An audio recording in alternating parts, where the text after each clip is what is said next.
What do you want? What do you need? Meow. Hello. I can't remember which Ace Combat game it is, but I'm pretty sure in one of them there's like a Godzilla Easter egg of some kind. I really want a new Godzilla game.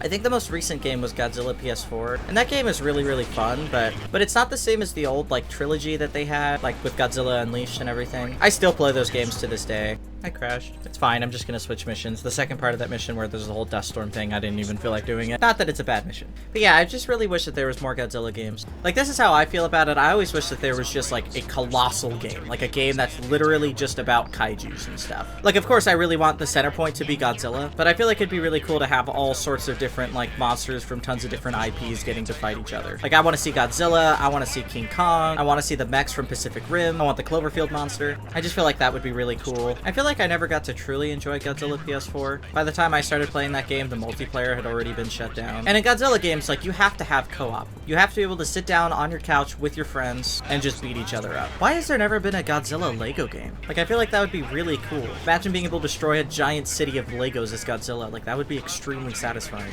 I also feel like there needs to be better VR games. Not to say there aren't already good VR games. I just feel like it's still, like, at this weird, like, niche media phase. I feel like once GPUs kind of catch up, things will change. With how incredible some games look too, GPUs are, like, really working hard. And NVIDIA cards are supposed to, like, sit now in, like, 90 degrees Celsius, which is just insane. It's like you really need a water cooling system now. I'm sure you can make fans cool 4090, and it will work. It's just probably going to be pretty loud. And if it's not super loud, it's going to be really big and bulky because there's got to be like 6 or 7 fans. But I feel like we're genuinely just at like a weird point with PC specs anyways. Like, the standard used to be 16 gigs, now it's kind of coming to 32. And when it comes to simulators too, like, there's people in the DCS community who's using like 256 gigs for like huge like multiplayer servers. Like, the most accessible VR for sure is the Quest, but like there's not really many games on the Quest that I want to play. It's like the VR games I want to play would be like Star Wars Squadrons, but that's not on the Quest. I'd have to get it on PC. And I do have it and I play it and it's fun. Wish more things were just on the Quest though.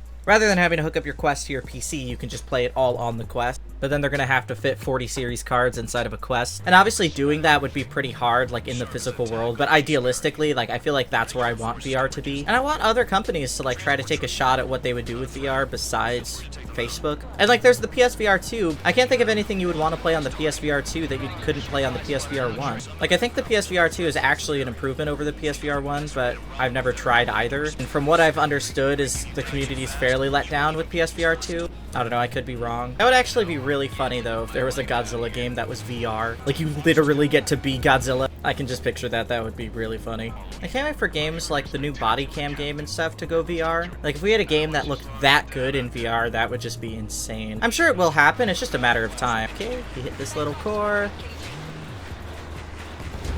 There we go. I actually do really, really want to try that new body cam game. There's actually a few different ones coming out, but like particularly the single player one. I really liked the gun sounds. From what it sounds like, the guns sound super realistic. It's just funny to think about. Like, literally one day there might be a whole entire Call of Duty campaign you can play completely in VR. I mean, this is way out there, but there's even like videos and stuff you can see of the guy with like the Neuralink. He said it like gives you a huge advantage when it comes to multiplayer games and stuff. I mean, if you have Neuralink and VR and like doing like pro tournaments and stuff, it'd be just straight up some cyberpunk stuff. I wish that there was more competitive games right now that weren't just so kind of honestly boring. Like, Rainbow Six Siege is just barely what it even used to be. Overwatch 2 is a complete mess. I've never found Valorant fun. I wish I did, I just don't. Besides that, I mean, I guess there are some smaller games, but I miss when AAA games used to be competitive like that. The mission I'm playing right now is actually inspiring me to maybe try out that new, like, oil rig, like, horror game or whatever. It seems really cool. I think my favorite game to play in VR so far, though, has definitely been Project Wingman. It would be Star Wars Squadrons, but I always get this weird, like, lag thing whenever I play that. Like, the game will run perfectly fine, and then after about 45 minutes to an hour, it'll just start lagging. I don't know. I just need something new to play. I've been playing the new Elden Ring DLC like everybody else, but you know, still, I mean, it's a DLC. It's like extending what I've already played. I did pick up a copy of Far Cry Instincts Evolution. Never played those ones. The only Far Cry game I've ever played is Far Cry 3. I don't know, maybe I'll play that.